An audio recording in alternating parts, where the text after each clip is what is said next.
I নবীজি কামলিওয়ালা I রে আমার বুকে আই আল্লাহ ডাকে রে তোর পাগলেরা, ডাকে রে তোর পাগলেরা, শান্তি দাও মোর কলে যায়। আই নবীজি কামলিওয়ালা আই রে আমার বুকে আই আই আল্লাহ আই নবীজি কামলিওয়ালা আই রে আমার বুকে আই আল্লাহ ফকের দরবেশ বাদশাহ ওলি মাশাআল্লাহ তলি দেশাই ফুলের কলি কান্দে লইয়া বিকার জুলি, কান্দে লইয়া বিকার জুলি, বাস করে গাছের তলায়। আই নবীজি কামলিওয়ালা আই রে আমার বুকে আয় আল্লাহ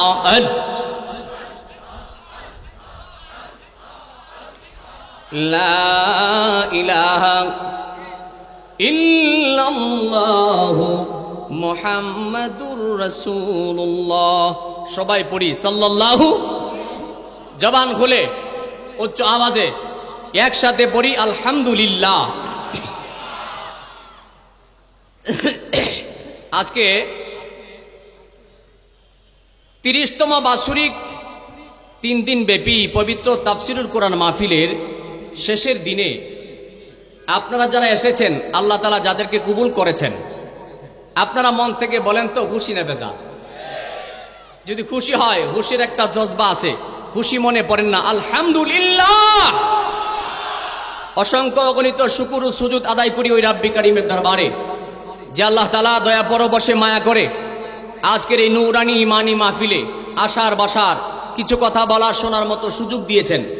এজন্য শরীরের সবটুকুন শক্তিকণ্ঠে উজাড় করে আকাশ বাতাস মুখরিত করে চিৎকার দিয়ে আরেকবার পড়ি আলহামদুলিল্লাহ। শুকর আদায় করি রাব্বি কারীমের দরবারে যে আল্লাহ তাআলা দয়া পরবশে মায়া করে আপনাকে আমাকে, যিনি সাইয়্যিদুল আম্বিয়া, যিনি ইমামুল মুরসালিন, খাতামুন নবিয়্যিন, শামসুদ্দোহা, বাদরুদ্দুজা, নূরুল হুদা, ইমামুল আম্বিয়া, নবী সরওয়ারে কায়নাত আহমদ মুস্তাফা মুহাম্মদ মুজতবা সাল্লাল্লাহু তাআলা আলাইহি ওয়াসাল্লামের উম্মত হিসাবে কবুল করেছেন। জবানটা ছেড়ে বলেন তো খুশি না বেজার? যদি খুশি হয় মাইকের আওয়াজ যতটুকু পর্যন্ত যায়, আল্লাহ প্রেমিক, রসুল প্রেমিক, নবীর আহলে বায়াত প্রেমিক, আল্লাহর ওলি প্রেমিক, মুমিন মুমিনাত, মুসলিম মুসলিমাত সকলের কল্যাণে শরীরের সবটুকুন শক্তি কণ্ঠে উজাড় করে আরেকবার চিৎকার দিয়ে পড়ি আলহামদুলিল্লাহ। প্যার হাজিরিন, 3 দিন ব্যাপী তাফসিরুল কোরআন মাহফিলে ধারাবাহিকভাবে সম্মানিত উলামায়ে কেরাম আলোচনা করেছেন, সম্মানিত অতিথিবৃন্দ রয়েছেন। আমি সকলের নাম নিতে গেলে সময়ের দরকার, সবার কাছে ক্ষমা চেয়ে নেছি, কারণ অন্তরে যেন কষ্ট না হয়। আমরা সবার জন্য দোয়া করি।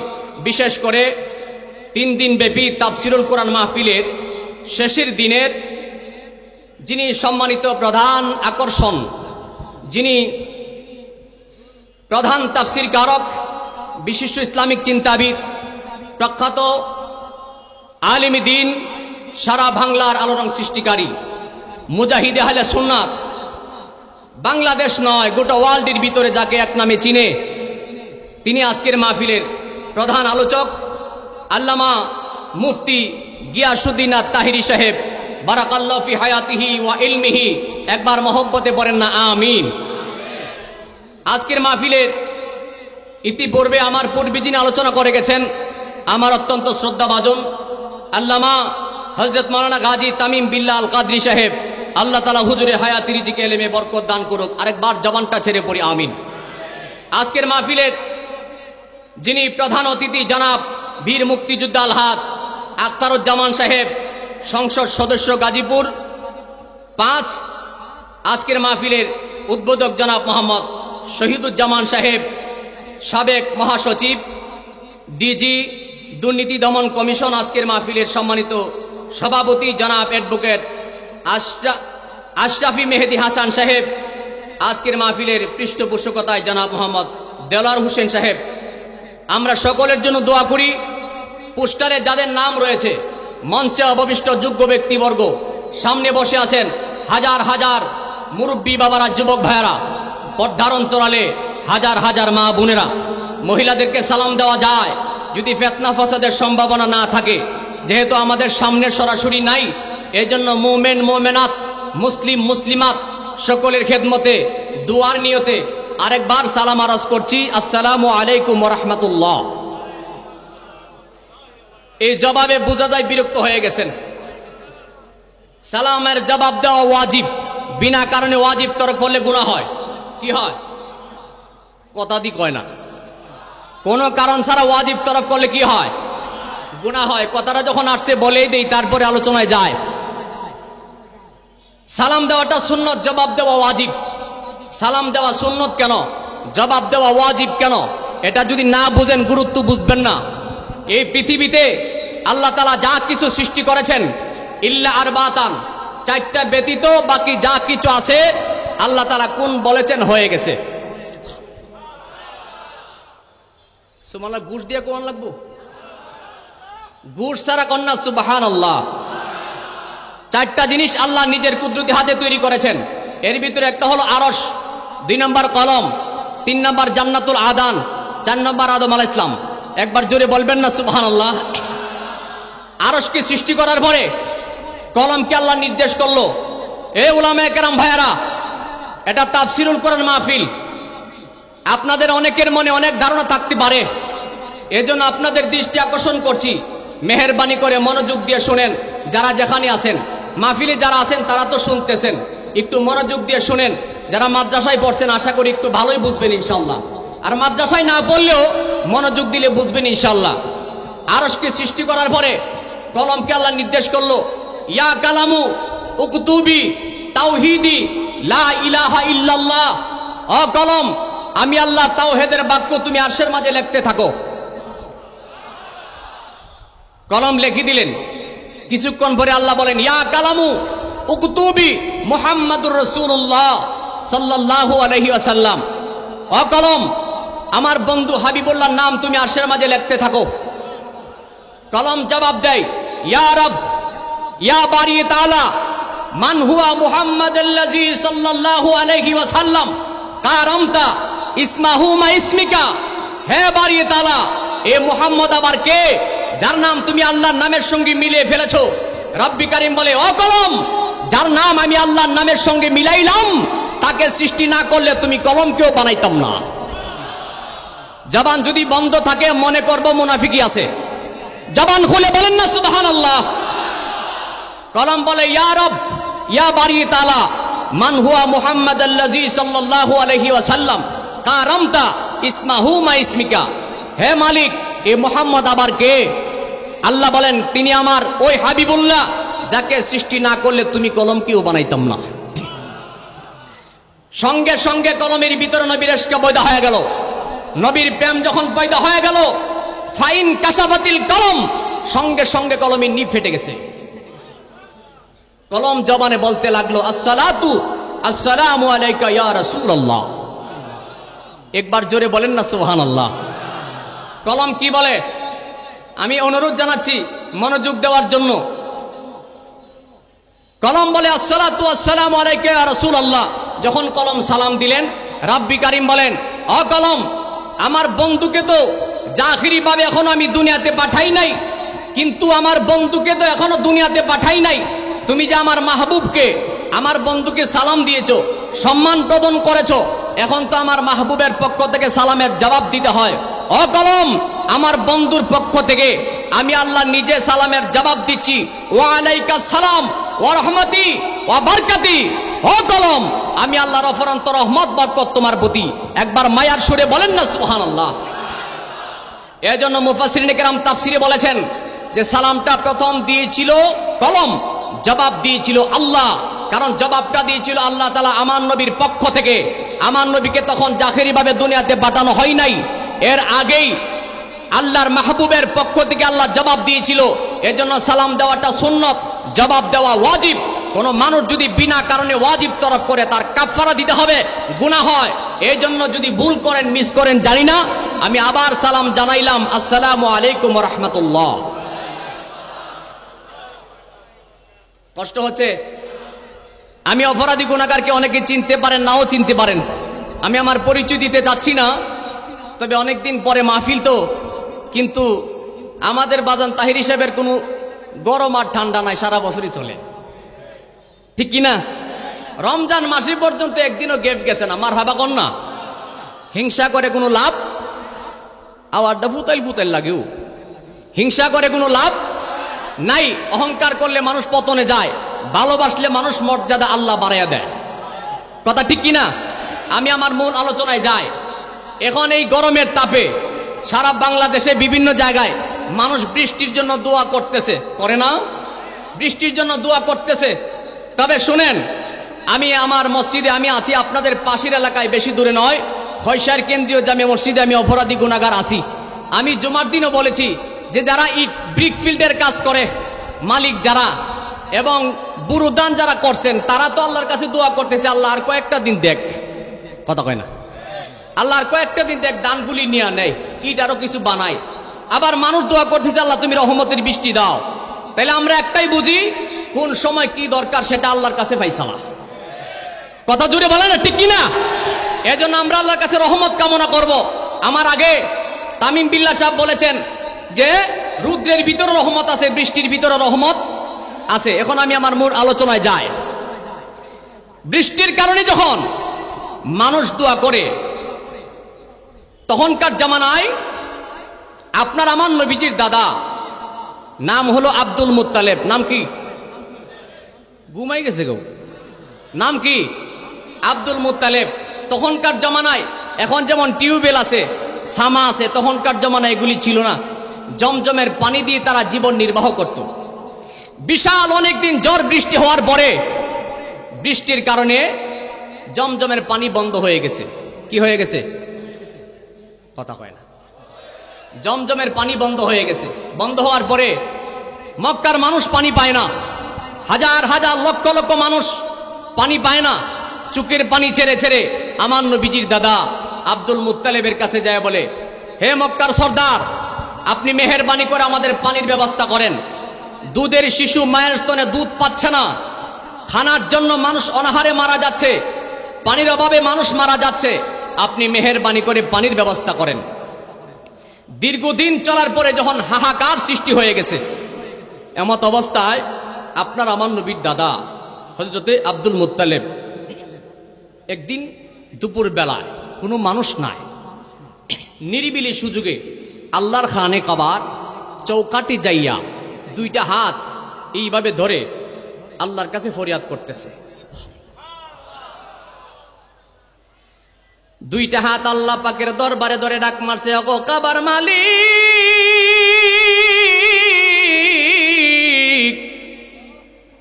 আল্লাহ তুমি আমার মক্কার সর্দার বানাইছো, মালিক পানির অভাবে মানুষ মারা যাচ্ছে, হাহাকার সৃষ্টি হয়ে গেছে। আল্লাহ পানির জন্য মানুষ চিৎকার করে শুরু করে কান্নাকাটি করতেছেন। ও মালিক, তুমি যদি আবার জমজমের পানিটা জারি করে দিবা, হাজার হাজার লক্ষ লক্ষ মানুষ যদি পানির ব্যবস্থা হয়ে যায়, মালিক তোমার কাছে একটা আবদার, তুমি যদি আবার জমজমের পানি জারি করে দিবা, হাজার লক্ষ মানুষ যদি পানি পায়া শান্তি হয়ে যায়, আল্লাহ তুমি আমাকে 10টা ছেলে সন্তান দিয়েছো, আমি একটা ছেলে তোমার রাস্তায় কুরবান করে দেব। ভালো করে বুঝবেন, আল্লাহ যদি জমজমের পানি জারি হয়, তা আমার 10টা ছেলে থেকে একটা ছেলে তোমার রাস্তায় আমি জব করে দিব। সুবহানাল্লাহ। আমার মুসলমান ভাইয়ারা, জবান কত দামি, জবান কত পবিত্র। আল্লাহ পাকের দরবারে ফরিয়াদ করতে দেরি হয়েছে, একটা সেকেন্ড দেরি লাগে নাই, উত্তায়ার সঙ্গে সঙ্গে জমজমের পানি জারি হইয়া গেছে। জমজমের পানি জারি হয়ে গেছে। আমার নবীজির দাদা আব্দুল মুত্তালেব বড় খুশি, বড় আনন্দিত হয়ে গেলেন, বাড়ির দিকে রওনা দিলেন। হাজার হাজার লক্ষ লক্ষ মানুষ জমজম থেকে পানি নিতেছে, তারা বড় খুশি হয়ে গেল। এইভাবে দিন যাইতে যাইতে কিছুদিন যখন পার হয়ে গেছে, অনেক দিন পার হয়ে গেছে, আল্লাহ পাকের দরবারে মান্নত করেছিল ছেলে কুরবানি করবে, কিন্তু সেই খবর নাই। কিছুদিন যাওয়ার পরে রাতের বেলা ঘুমের মধ্যে আমার নবীজির দাদা আব্দুল মুত্তালিব ঘুমের মধ্যে স্বপ্নে দেখতেছে, কে জানে ঘুমের মধ্যে আয়েশা তাকে ডাক দেয়া বলে, আব্দুল মুত্তালিব, ও আব্দুল মুত্তালিব, তুমি যে আল্লাহ রাস্তায় মান্নত করেছিলা যদি জমজমের পানি জারি হয় একটা ছেলে তুমি কুরবানি করে দিবা। ও আব্দুল মুত্তালিব, সেই মান্নতের কথা কি তোমার মনে নাই? তুমি যদি তাড়াতাড়ি মান্নত আদায় না করো তোমার 10টা ছেলের উপর আল্লাহর গজব নাজিল হইয়া যাবে। যদি বলেন না আল্লাহু আকবার। তাড়াতাড়ি মান্নত আদায় করো, না হলে বিপদ আসবে। ঘুম থেকে জাগ্রত হইয়া চোখের পানি ছেড়ে ছেড়ে কাঁদতেছেন, হায় হায় অনেকদিন পার হয়ে গেল, মান্নতের কথা আমি ভুলে গেলাম, এখন মান্নত আদায় করার জন্য কি করবেন? তিনি 10 জন ছেলেকে একত্রিত করে ডাকলেন। একত্রিত করিয়া সবার কাছে জিজ্ঞাসা করতে লাগলেন। বড় বড় আলেম যারা ছিল, বড় বড় পাদ্রী যারা ছিল, সমস্ত আলেমদেরকে একত্রিত করিয়া আমার নবীজির দাদা আব্দুল মুত্তালিব আলেমদের কাছে জানতে চায়, ও আলেমরা, আপনারা বলেন, অনেকদিন পূর্বে আমি মান্নত করেছিলাম যদি জমজমের পানি জারি হয় একটা ছেলে আমি কুরবানি করে দেব, কিন্তু জমজমের পানি তো জারি হয়ে গেছে, আমার সেই মান্নতের কথা ভুলে গেলাম। এখন রাতের বেলা ঘুমের মধ্যে স্বপ্নে দেখেছি আমার মান্নত আদায় করার জন্য নির্দেশ করা হয়েছে। এই কথা বলার পরে আলেমরা ডাক দেয়া বলে, আপনার যে 10 জন ছেলে সন্তান আছে আপনি তাদের যে কোনো একজনকে কুরবানি করে মান্নত আদায় করিয়া দেন। একবার বড় করে বলেন না সুবহানাল্লাহ। 10 জন ছেলেকে ডাকলেন, ডাকিয়া বড় ছেলেকে ডাক দিয়ে বলে, বাবা তুমি তো আমার বড় সন্তান, আমি আল্লাহ রাস্তায় মান্নত করেছিলাম যদি জমজমের পানি জারি হয় একটা ছেলে আমি কুরবানি করব, বাবা তুমি কি রাজি আছো? তুমি রাজি থাকলে তোমার গলায় ছুরি দিয়ে আমি মান্নত আদায় করতে চাই। বড় ছেলে বলে, বাবা মান্নত করার সময় কি আপনি আমার কথা নাম উল্লেখ করেছেন? কই না, করি নাই তো। কইলে মাফ চাই, আমার মরার দরকার নাই। সুবহানাল্লাহ, আপনি কষ্ট পাইতেছেন। দ্বিতীয় ছেলেকে ডাক দেয়া বলে, বাবা রে তুমি কি রাজি আছো কিনা বলো।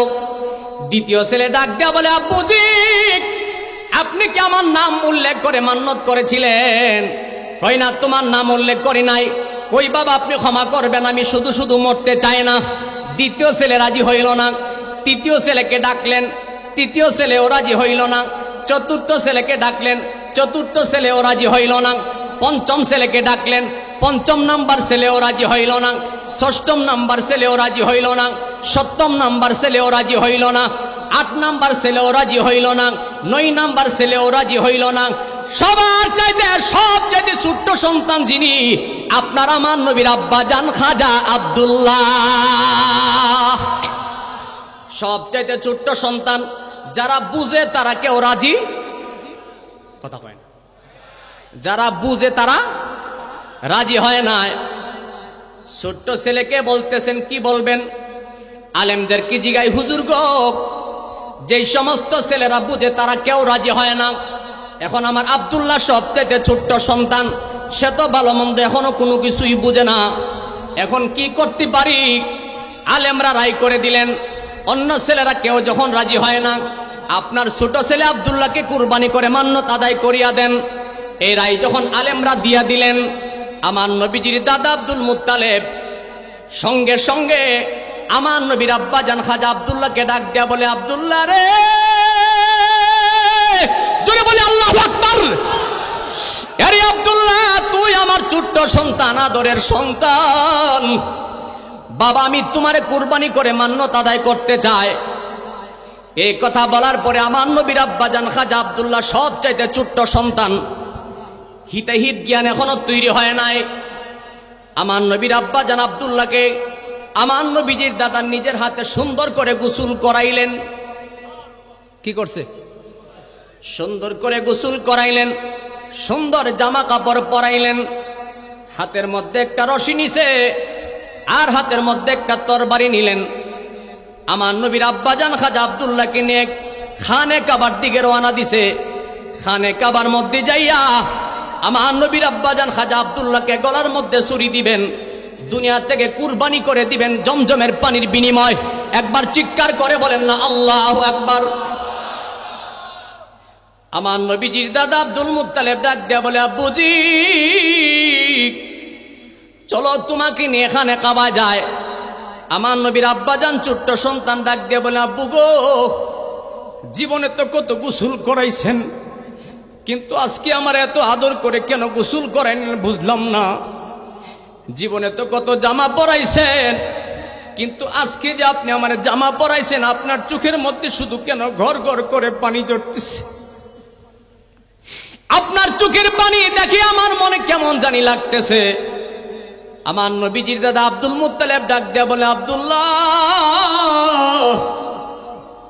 চিন্তা করিও না, চলো তোমারে নিয়ে খানে কাবায় যায়।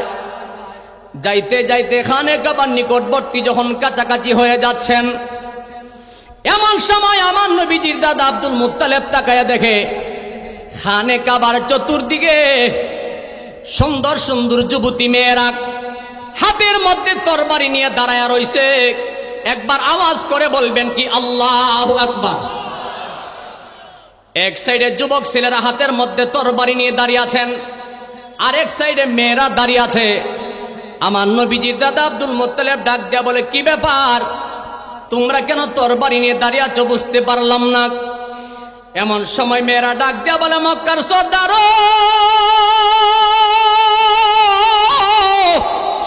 ও মক্কার সর্দার, আল্লাহ আপনাকে মক্কার সর্দার বানাইছে, আল্লাহ আপনাকে 10টা ছেলে সন্তান দিয়েছে, আপনি 9টা ছেলেকে এখানে কাবায় কুরবানি করিয়া দেন, আমাদের মনে দুঃখ নাই।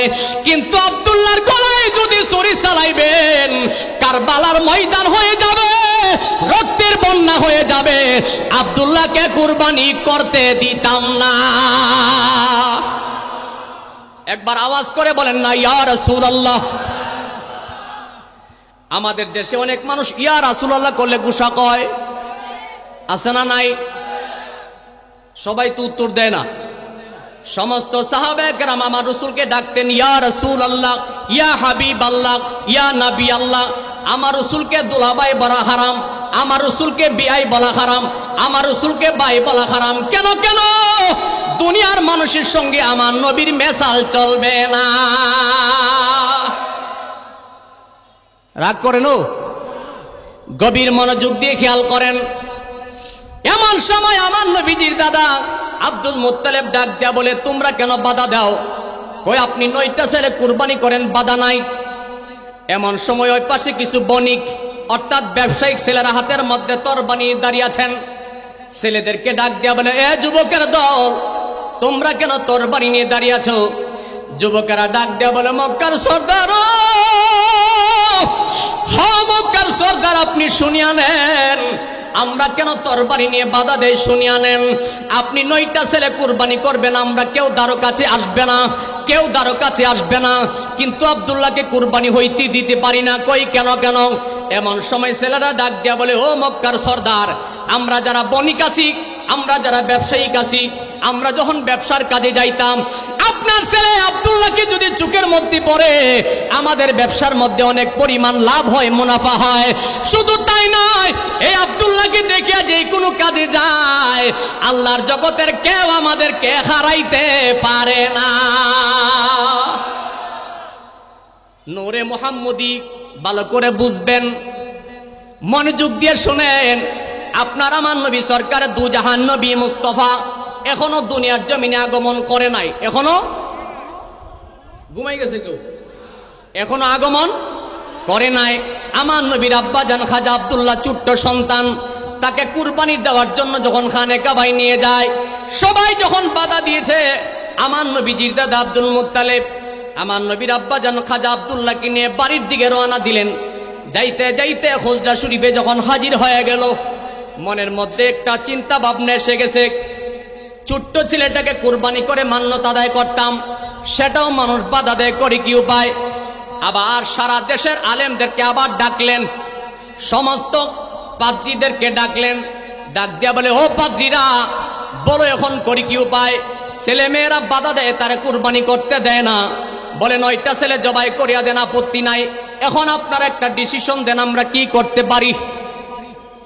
এই কথা বলার পরে আলেমরা ডাক দেয়া বলে, আপনি একটা কাজ করতে পারেন।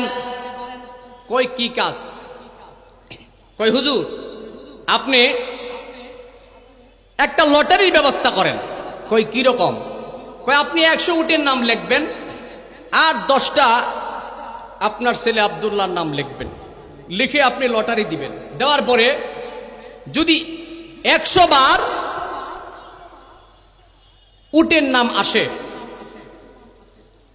যদি 100 বার উটের নাম আসে, আর যদি 100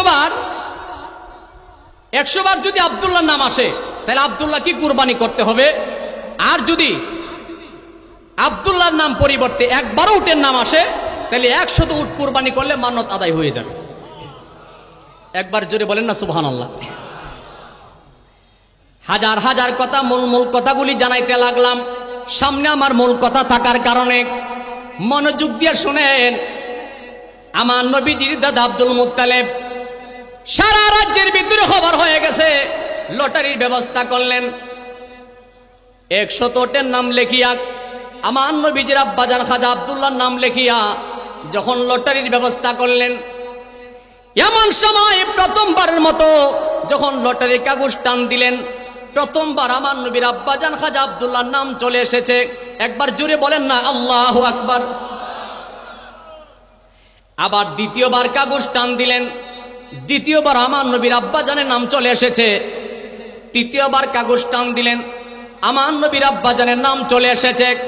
চতুর্থবার টান দিলেন, চতুর্থ কাগজের মধ্যে আপনার আমার নবীর আব্বাজানের নাম চলে আসতেছে। মানুষ তাজ্জবের মতো তাকায়া রইছে, হাজার হাজার লক্ষ লক্ষ মানুষ তাকায়া রইছে।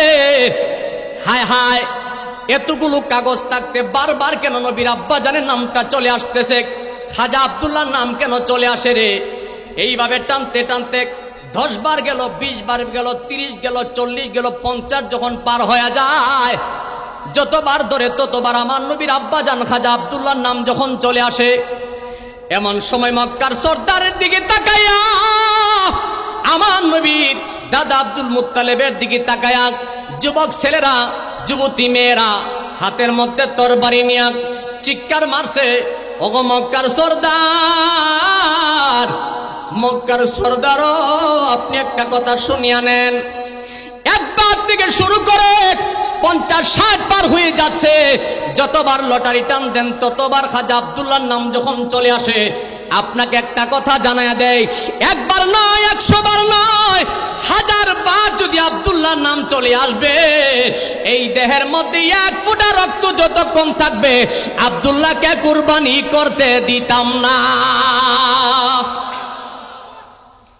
কিন্তু সমস্ত দেশের আলেমরা রায় করে দিলেন, 100 বার যদি আব্দুল্লাহর নাম চলে আসে কুরবানি করতেই হবে। এইভাবে 80 বার গেল, 90 গেল, 99 বারের মাথায় কাগজ যখন টান দিলেন, আমার নবীর আব্বাজান খাজা আব্দুল্লাহর নাম চলে এসেছে। মুরব্বী লোক যারা ছিল, যুবক বয়সের মানুষ যারা ছিল, সবাই গড়ায় গড়ায় কাঁদতেছেন। হাইরে, আর যদি একবার মাত্র আব্দুল্লাহর নামটা চলে আসে রে, আব্দুল্লাহ তো কুরবানি হয়ে যাবে। এখন করি কি উপায়? একবার যদি ধরি আব্দুল্লাহর নামটা চলে আসে, আর আব্দুল্লাহর নাম চলে আসলে কুরবানি হয়ে যাবে। মনের মধ্যে পেরেশানি নিয়ে কান্নাকাটি করতেছেন। খোদার কুদরত বড়, বুঝা বড় দায়। 100 বারের মাথায় যখন কাগজের মধ্যে টান দিছে, 100 বারের মাথায় উটের নাম চলে এসেছে। একবার জোরে বলেন না মারহাবা। উটের নাম আসার সাথে সাথে সমস্ত আলেমরা রায় করে দিলেন, হে মক্কার সর্দার আব্দুল মুত্তালিব, আপনি 100 উট কুরবানি করিয়া দেন, আপনার আব্দুল্লাহকে আর কুরবানি করা লাগবে না। 100 উট যদি কুরবানি করিয়া দেন, আপনার মান্নত আদায় হইয়া যাবে। ভালো করে মনোযোগ দিয়ে শুনবেন। আমার নবীর আব্বাজান খাজা আব্দুল্লাহ কুরবানি হয় নাই, বাড়িতে নিয়ে গেলেন। আস্তে আস্তে করে আমার নবীর আব্বাজান খাজা আব্দুল্লাহ যখন আস্তে আস্তে বড় হতে লাগলেন, যখন রাস্তাঘাটে চলাফেরা করতেন, এলমে দিন শিকার জন্য যখন নবীর আব্বাজান এমন সুন্দর ছিলেন যে কোনো মানুষ দেখতো তাকায়া থাকতো, এত সুন্দর ছিল যে দেখতো সেই তাকায়া থাকতো। রাস্তা দিয়ে চলাফেরা করেন, রাস্তার পাশে বহু দূর যাইতে বিরাট বড় একজন জমিদার ছিল। ওই জমিদারের নাম ছিল নৌফেল। নাম কি? বিরাট বড় একজন জমিদার ছিল, জমিদারের নাম ছিল নৌফেল। নৌফেলের একজন মেয়ে ছিল, নাম ছিল তার মরিয়ম। মরিয়ম বিনতে নৌফেল, নৌফেলের মেয়ে মরিয়ম। আমার নবীর আব্বাজান যখন রাস্তা দিয়ে হাঁটতেন, বিবি মরিয়ম জীবনের প্রথম যখন আমার নবীর আব্বাজানের চেহারা দেখছে, দেখার পরে আস্তে করে কাছে আইসা ডাক দিয়া বলতেছে, ও যুবক, ও বাচ্চা মানুষ, তুমি একটু আমার কাছে আসো। আমার নবীর আব্বাজান খাজা আব্দুল্লাহ এক কদম দুই কদম করতে করতে যখন সামনে গেলেন, সামনে যাওয়ার পরে আমার নবীর আব্বাজান খাজা আব্দুল্লাহকে বিবি মরিয়ম বড় আদর করেন, বড় মহব্বত করেন। ঘরের মধ্যে যা কিছু আছে খানা পিনা থাকলে তাকে দেয়, খানা খাওয়ার জন্য আদর করেন, মহব্বত করেন। আর ডাক দিয়া বলতেছে, ও যুবক, তোমার নাম কি? কই আমার নাম আব্দুল্লাহ। কই তোমার আব্বার নাম কি? কই আমার আব্বার নাম আব্দুল মুত্তালেব। এই কথা বলার সাথে সাথে বিবি মরিয়ম ডাক দিয়া বলতেছে, আব্দুল্লাহ রে, তোমার কাছে আমার একটা আবদার, তুমি যদি মেহেরবানি করে আমার একটা কথা রাখবা। এমন সময় আমার নবীর আব্বাজান খাজা আব্দুল্লাহ ডাক দিয়া বলে, আপনি কি বলতে চান? বিবি মরিয়ম ডাক দিয়া বলে, আব্দুল্লাহ, তুমি যে কোনো কাজের জন্য যদি রাস্তা দিয়া যাইবা, মেহেরবানি করে তুমি আমার ঘরের সামনে আসবা, আমি তোমার আদর করব, আমি তোমার যতটুকু পারি সেবা করব। এই আবদারটা তুমি রাখবা কিনা বলো। আমার নবীর আব্বাজান বলেন, আপনি আমাকে সম্মান করেন, সমস্যা নাই, আমি আপনার কথা রাখবো। একবার জোরে জোরে বলেন সুবহানাল্লাহ।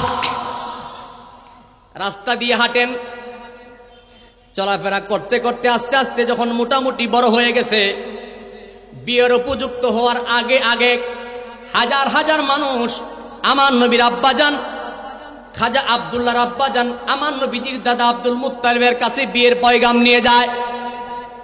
ও আব্দুল মুত্তালিব, তোমার যে একটা সুন্দর ছেলে আছে, আমার মেয়েটা তোমার ছেলের কাছে দিতাম, তুমি কি রাজি আছো? এইভাবে প্রত্যেক দিন বিয়ের প্রস্তাব যখন দেয়, কিছুদিন যাওয়ার পরে তাকায় দেখতেছে হাজার হাজার মানুষ বিয়ের প্রস্তাব নিয়ে আসে। আমার নবীর আব্বাজান খাজা আব্দুল্লাহ আস্তে আস্তে বড় হতে লাগলেন। কিন্তু আমার নবীজির দাদা আব্দুল মুত্তালিবের একজন বন্ধু ছিল, নাম ছিল তার ওহাব। নাম কি? একটু জোরে বলেন, নাম কি? তিনি স্বর্ণের ব্যবসা করতেন, এর জন্য তাকে ওহাব জোহরি বলা হয়। আর ওহাব জোহরি অন্য কেউ নয়, তিনি হলো আমার নবীর নানা। জোরে বলেন মারহাবা। আমার নবীজির নানা নাম ছিল ওহাব, সে স্বর্ণের ব্যবসা করতেন, এর জন্য তাকে ওহাব জোহরি বলা হয়। ওই ওহাব জোহরি আমার নবীজির দাদা আব্দুল মুত্তালিবের সঙ্গে বড় সম্পর্ক ভালো ছিল। একদিন মানুষ যখন এইভাবে বিয়ের প্রস্তাব বারবার নিয়ে আসে, আমার নবীজির দাদা আব্দুল মুত্তালিব তিনি কি করলেন, ওই ওহাব জোহরি তার বন্ধুর বাড়িতে গেলেন।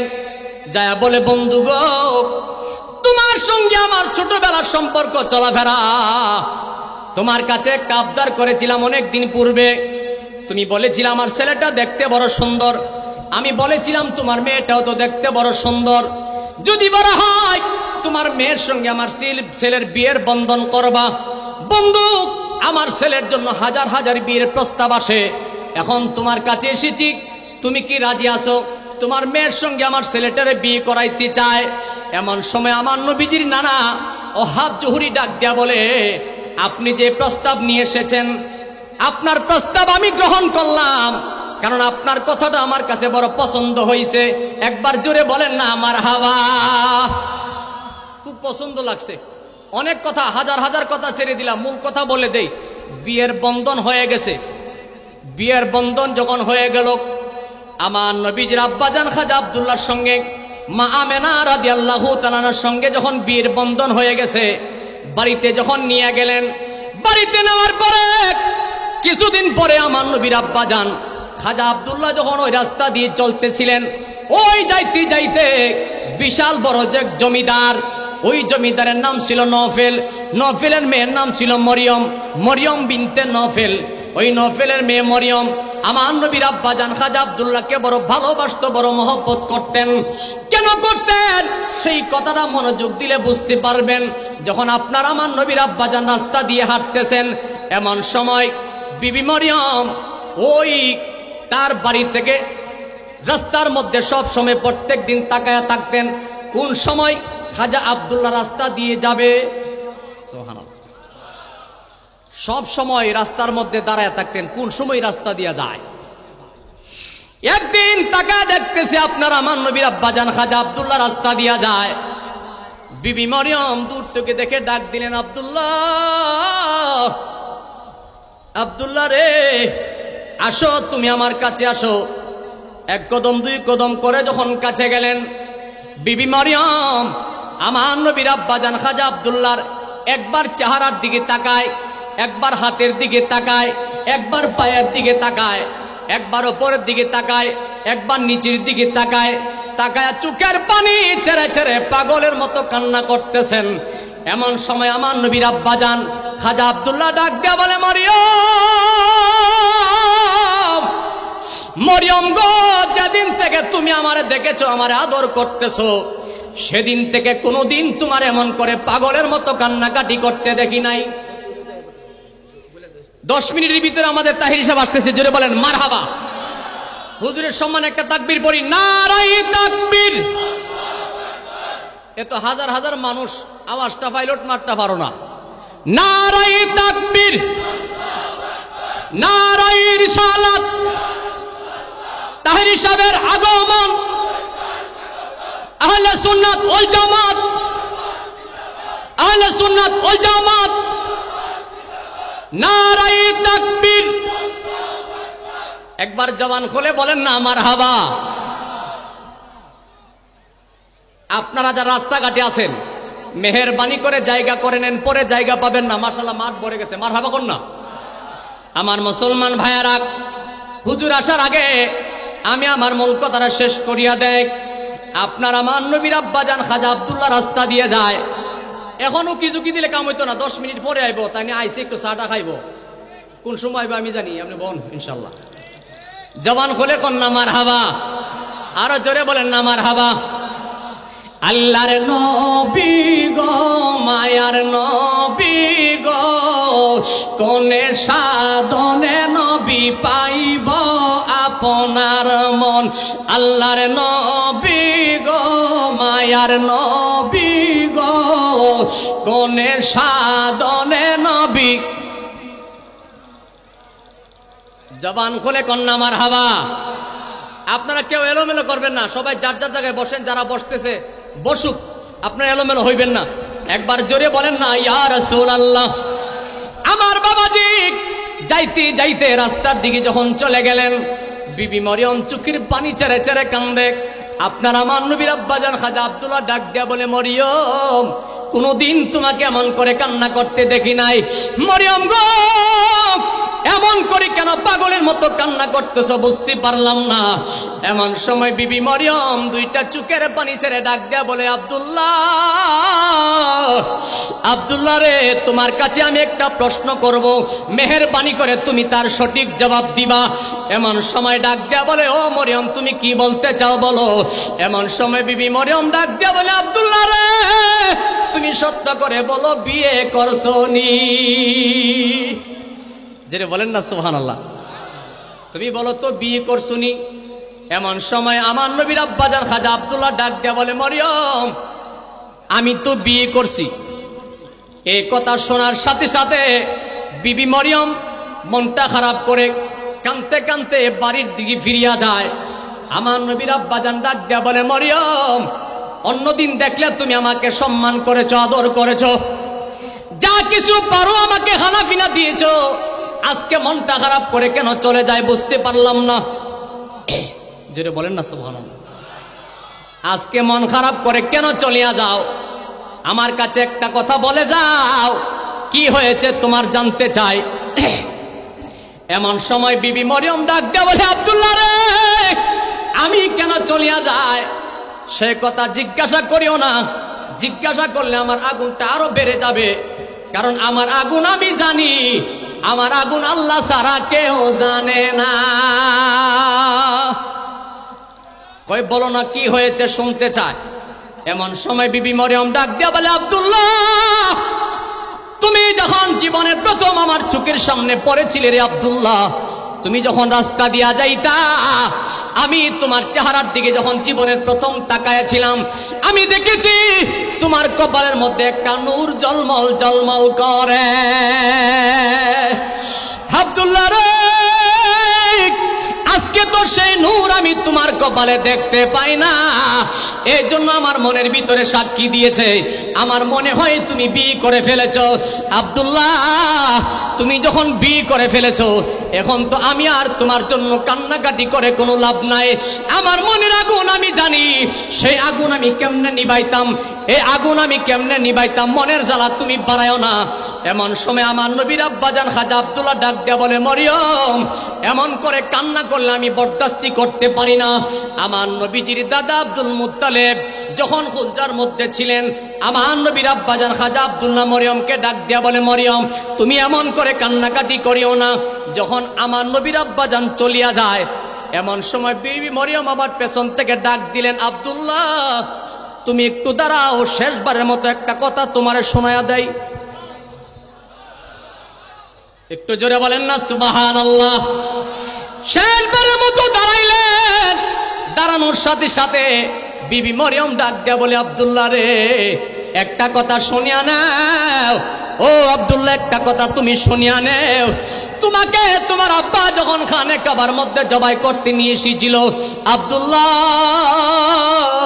সেদিন হাজার হাজার শত শত মেয়েরা হাতের মধ্যে তরবারি নিয়ে যারা বাধা দিয়েছিল রে আব্দুল্লাহ, তারা কেউ নয়, কেউ নয়, আমি মরিয়ম সেদিন সবাইকে নিয়ে বাধা দিয়েছিলাম একমাত্র তোমাকে রক্ষা করার জন্য। এমন সময় ডাক দেয়া বলে, ও আব্দুল্লাহ, শেষবারের মতো আরেকটা কথা শুনিয়া নাও, শেষ কথাটা জানিয়া নাও। কই শেষ কথাটা কি? এমন সময় বিবি মরিয়ম ডাক দেয়া বলে, আব্দুল্লাহ রে, আমার বাবা তাওরাত জাবুর ইনজিল কিতাবের একজন পণ্ডিত ছিলেন। আব্দুল্লাহ, আমার বাবার মুখে শুনেছি মুহাম্মদি নূর যার পেশানিতে থাকবে তার নাম হবে আব্দুল্লাহ, তার বাবার নাম হবে আব্দুল মুত্তালিব।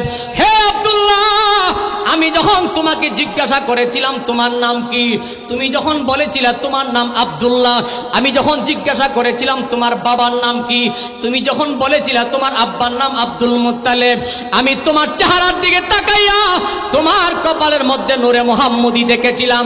আমি সেদিন থেকে নূরে মুহাম্মদির পাগল। আমার মনের মধ্যে বড় কামনা ছিল